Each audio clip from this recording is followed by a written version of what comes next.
아내가 치매기가 있어서 남편과 아내가 출근을 하는데 한참 차를 타고 같이 가다가 여보 큰일 났어.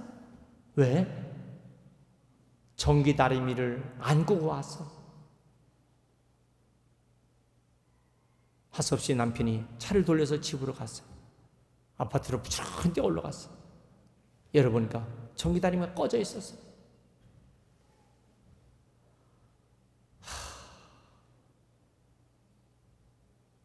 헛고생은 하지만은 시간도 없는데 며칠 지난 후에 또 같이 출근을 합니다. 또 아내가 소리치는 거야. 여보 진짜야.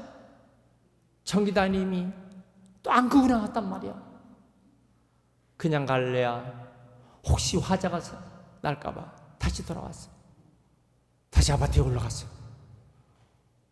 다리면 꺼져 있어요. 꺼져 있는데. 그렇구나. 며칠 지났어요. 또 그러는 거야.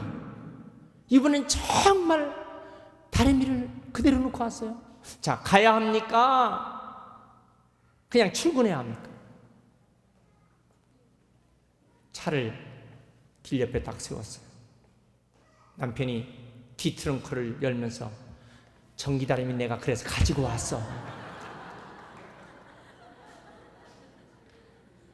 여러분, 세상을 살면서 답답할 때도 있어요. 그렇지만 아직 나에게 소망이 있다. 응? 여러분, 우리가 이 세상이 정말 힘들고 어렵고 막 꼬여 들어가고 어려워도요, 한 줄기의 소망의 빛을 가지고 사는 사람이 되시길 축원합니다. 그러니까 두 번째 교훈은 뭐냐? 일어나야 한다는 것이에요. 4절 말씀 보세요. 이는 당신이 주장하리니 일어나소서, 우리가 도우리니 힘써 행하소서. 그 말이에요. 일어나야 한다는 것이에요. 절망과 낙심 중에 있지만 그러나 일어나야 한다는 것이에요. 3절의 말씀 보세요. 고 내 주의 교훈을 쫓으며 우리 하나님의 명령을 떨며 준행하는 자의 의논을 쫓아. 그래도 아직까지 하나님의 말씀에 떨면서 그 말씀을 준행하는 자의 의견을 쫓아서 우리가 율법대로 행합시다. 그러니까 일어나십시다. 그 얘기입니다. 이 메시지에 에스라는 일어나게 되는 것입니다. 그리고 저 이스라엘 백성들에게 당신들이 정말 하나님 말씀대로 맹세하며 살겠습니까? 그러니까 우리가 맹세합니다. 그랬어요. 절망 중에도 힘과 용기를 얻고 일어납시다. 그리고 우리 함께 하나님 말씀을 지키고 맹세하십시다. 이런 얘기입니다. 여러분, 우리는 이 세상을 살면서 절망에 빠져 있지 말고 다시 일어나는 믿음 되시길 축원합니다. 시편 42편 11절에 내 영혼아 내가 어찌하여 낭망하며 어찌하여 내 속에서 불안하여 하는고 너는 하나님을 바라라. 나는 내 얼굴을 도우시는 내 하나님 오히려 찬송하리로다. 하나님을 찬송하며 세움받는 우리 대가 되시길 축원합니다. 휘필드라는 웨슬레의 친구가 있습니다.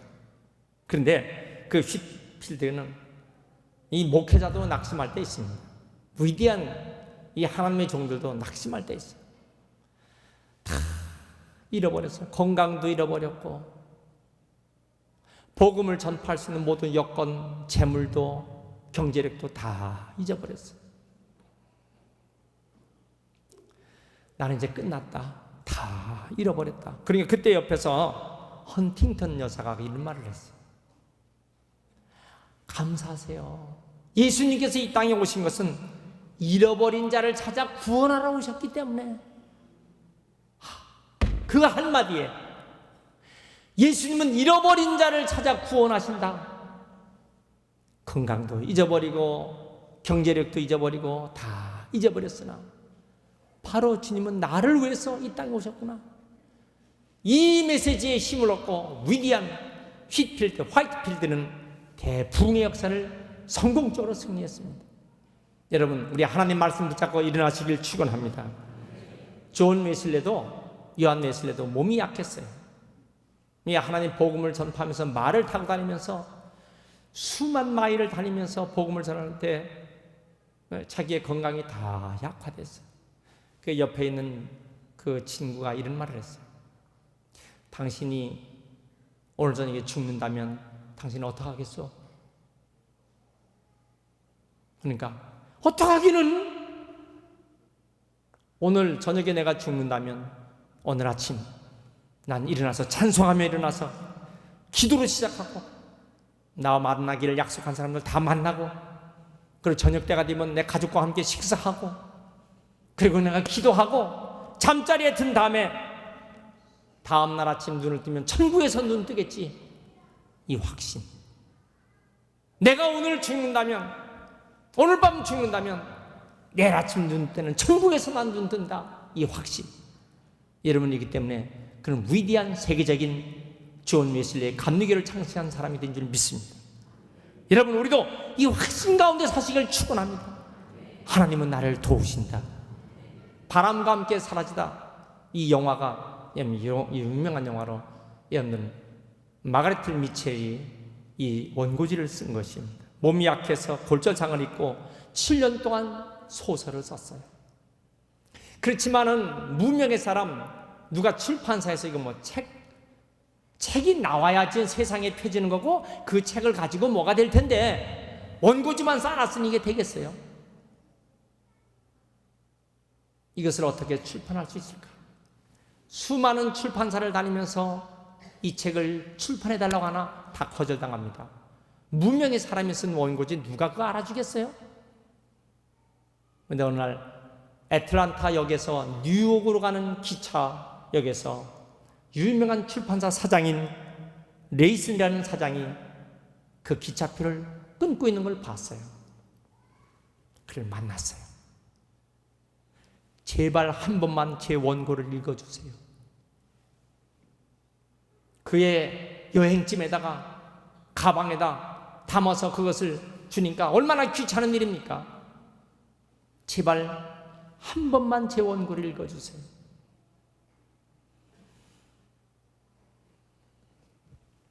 기차에 탔습니다. 전보가 3통이나 오는 거예요. 그 내용은 첫 번째 뭐예요? 제발 제 원고 한 번 읽어주세요. 몇 시간 후에 또 다시 전보가 옵니다. 제발 제 원고 한 번만 읽어주세요. 읽으셨나요? 세 번째 똑같은 내용이에요. 읽으셨나요? 기가 막혀갖고 그 짐보따리를 풀어갖고 원고를 읽기 시작합니다. 근데 그 원고에 빠졌어요. 뉴욕에 도착한 것도 모르고 원고를 읽게 됩니다. 드디어 그것이 책으로 편찬됩니다. 그것이 영화가 되는 것입니다. 여러분, 바람과 함께 사라지다의 내용이 뭐예요? 소망의 메시지입니다. 우리가 이 세상에 살면서 기독교에는요, 누가복음 8장 3절부터 불의한 재판관과 가난한 과부의 이야기 나옵니다. 뇌물 좋아하는 불의한 재판관, 가난한 과부, 자기 소원을 들어달라고 하나 절대로 예면하죠.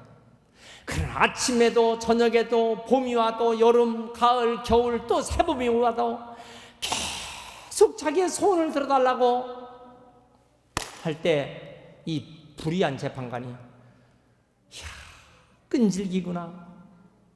내가 번거로워서 이 여인의 소원을 들어주리라 그랬어요. 이거 예수님께서 직접 하신 말씀입니다. 하물며 하나님이 택하신 자들이 밤낮 부르짖는 그 기도를 외면하시지 않겠느냐? 속히 그 원한을 풀어주리라 그랬어요. 그러나 인자가 올 때 세상에서 믿음을 보겠느냐? 여러분, 결국 기독교는 뭐예요? 믿음이란 뭡니까? 인내와 끈기예요. 소망을 가지고 인내를 갖길 주의 이름으로 축원합니다. 할렐루야. 세 번째 메시지는 무엇일까요? 우리가 도울 테니 힘써 행하십시오. 그 얘기예요. 4절 말씀 보세요. 스가냐는 하나님의 종 에스라를 돕는 사역을 할 때 우리가 도우리니 힘써 행하십시오. 그 얘기입니다. 오늘 사람들은 영웅주의, 개인주의에 빠졌기 때문에 누구를 도우려고 하지 않습니다. 오늘도 예배 드리는데 옆에 예배를 드리는데 불편함이 있을까 봐 같이 도와주고, 새로 같이 나와서 예배 드리는 여러분들 도와주고, 참 이 서로 돕는 게 얼마나 귀합니까? 자, 그런데 지금 우리가 도리니 힘써 행하소서 이렇게 말하는 이 스가냐는요, 문제는 누구야? 자기 아버지예요. 자기 아버지가 이방 여인들과 살아서 이방 여인들의 자식을 낳았단 말이에요. 그 어디 나왔습니까? 2절 보세요. 엘람 자손 중 여히엘의 아들 스가냐가, 자기 아버지 이름이 여히엘이에요.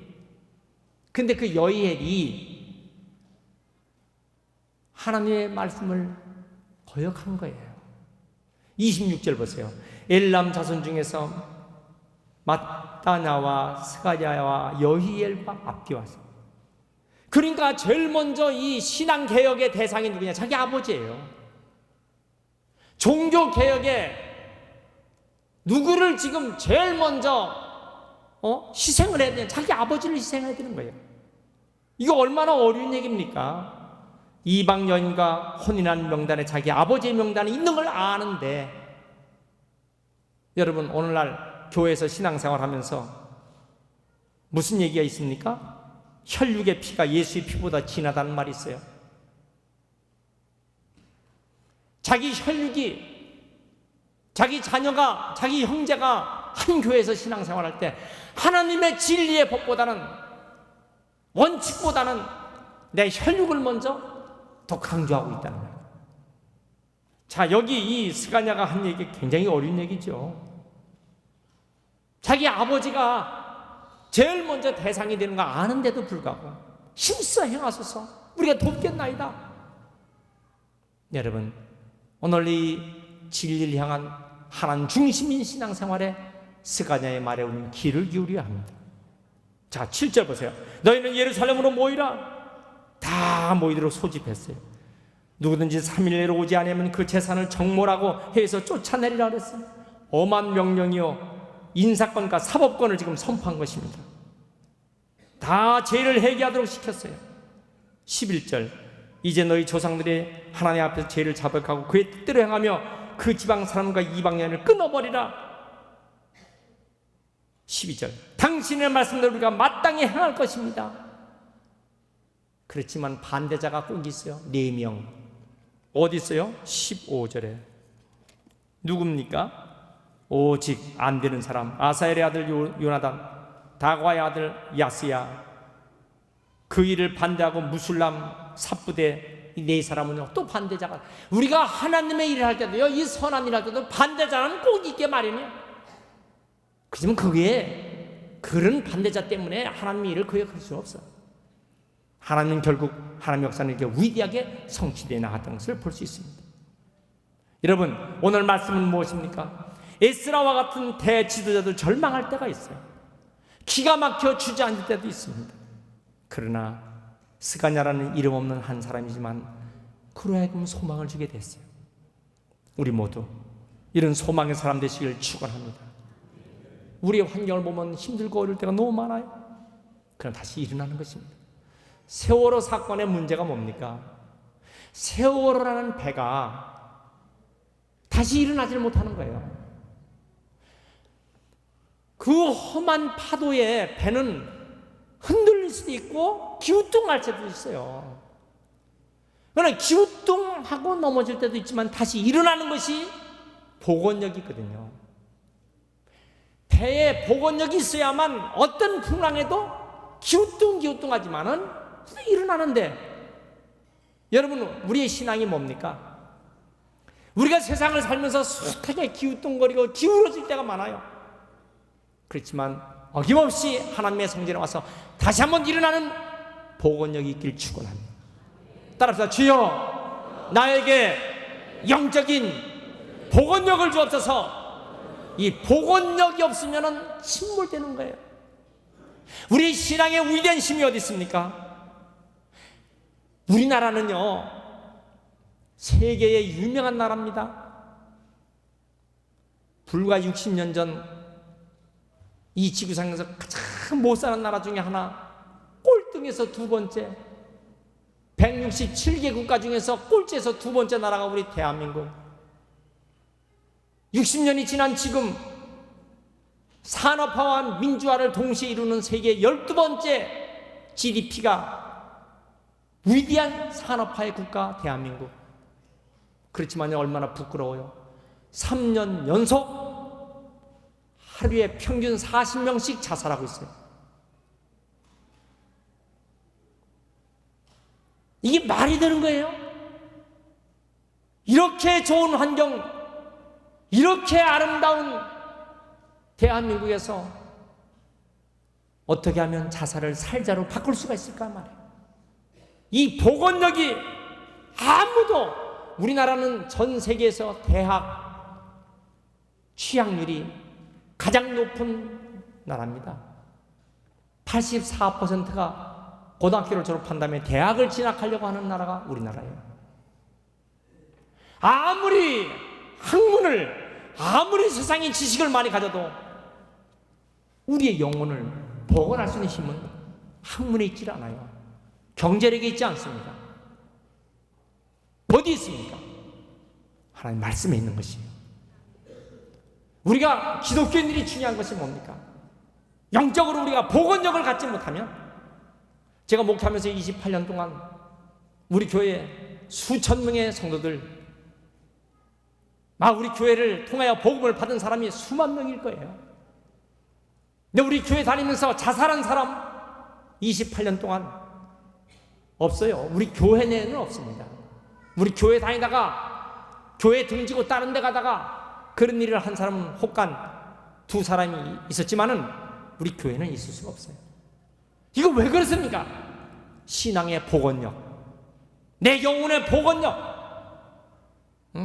수원시장께서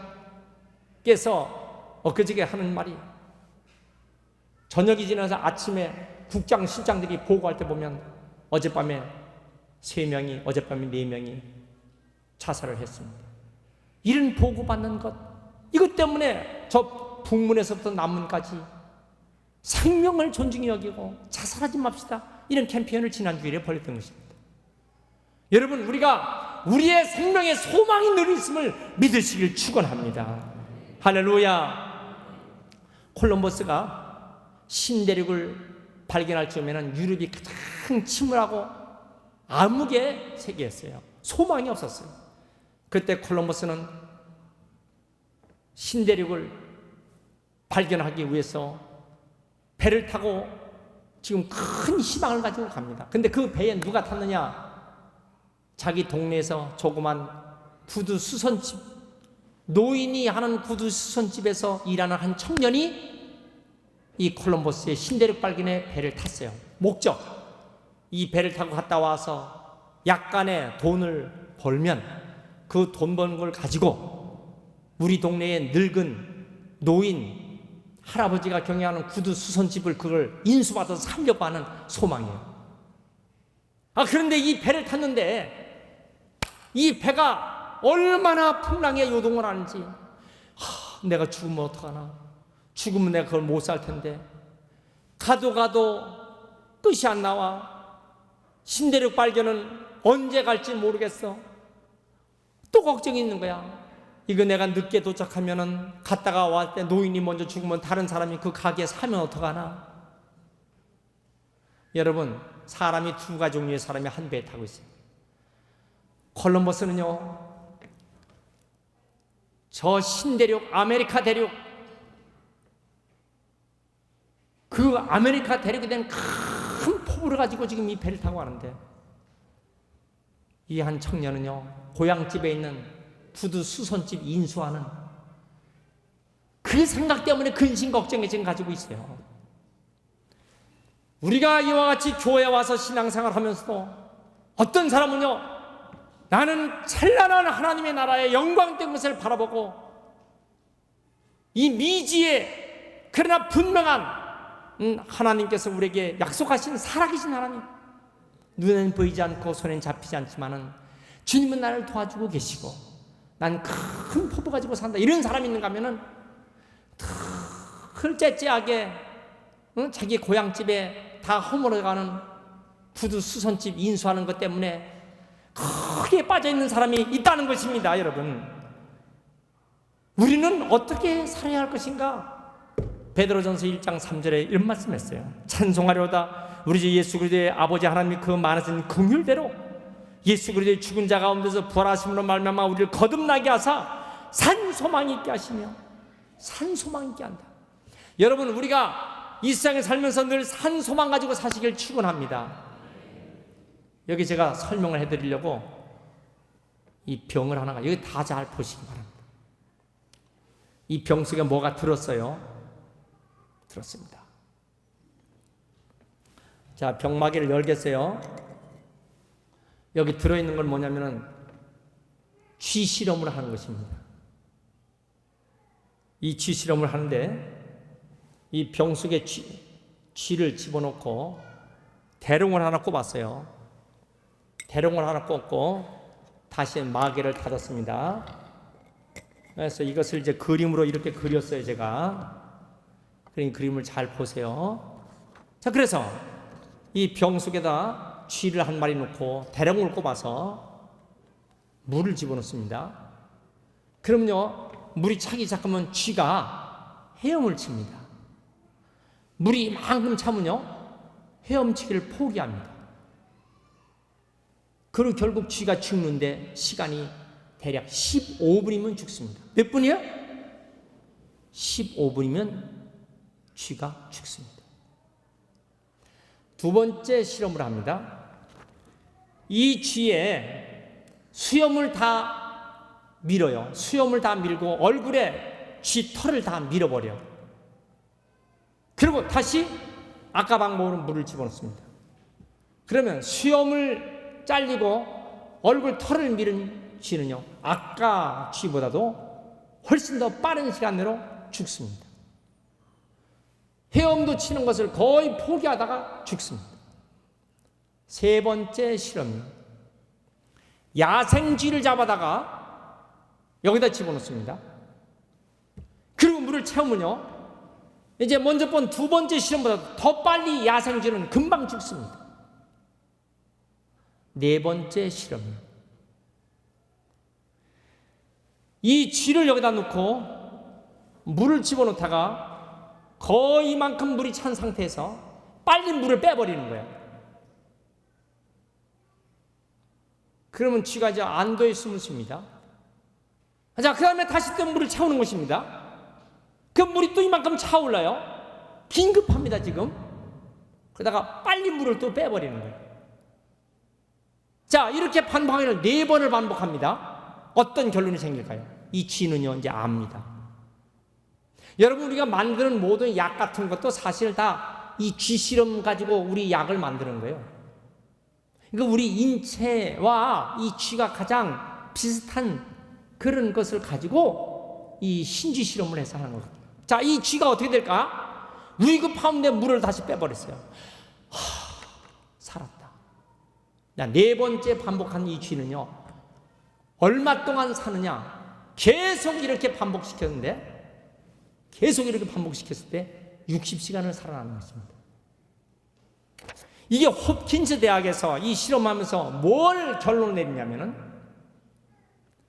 쥐도 희망을 가진 쥐는요, 이제 물이 빠질 거라는 희망을 가진 쥐는요, 희망이 없는 쥐보다 훨씬 오래 삽니다. 우리가 신앙생활하는 하나님의 사람들은요, 살아계신 하나님 날 도와주신다. 적어도 이 험한 세상을 일주일 동안 살다가 다시 한번 하나님 앞에 와서 예배드리고, 이번에 내가 부딪히는 그 어떤 어려운 일도 하나님 나를 도와주시고 나와 함께 하신다는 소망을 가지고 희망을 가지고 나가는 사람은 반드시 승리합니다. 여러분, 이 은혜가 여러분들 속에 있기를 축원합니다. 할렐루야. 사람이 어떻게 사는가? 사람이 어떻게 사는 것이 귀한 것인가? 그 마음속에 희망을 갖고 사느냐?